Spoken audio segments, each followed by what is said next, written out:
ఒక మంచి మొక్క ఎదుగుతుందంటే దాని పక్కన నువ్వు విత్తకపోయినా, ఎవరు విత్తకపోయినా కలుపు వచ్చేస్తుంది. అయితే ఏం చేయాలి?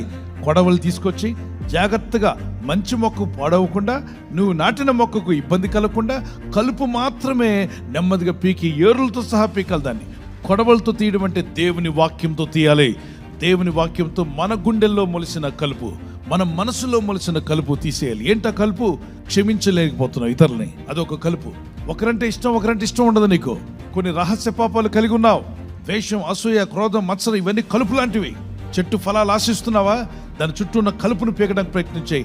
కలుపు పీకకపోతే నువ్వు పోసే నీరంతా కలుపు తీసుకుంటుంది, నువ్వు వేసే ఎరువంతా కలుపు తింటుంది. అలాగే నీలో ఎదుగుతున్నటువంటి ద్వేషం, అసూయ, క్రోధం, మత్సరం, కామ, క్రోధ, మదమత్సరాలు, వీటిని జాగ్రత్తగా ఎదిగి తీసేయకపోతే అవి నీలో దేవుడిచ్చే ఆశీర్వాదాలన్నింటినీ పీల్చేసుకుంటాయి. నీ మనసును కృంగదీస్తాయి, దేవునితో డిస్కనెక్ట్ చేస్తాయి. వాటిని తొలగించాలి.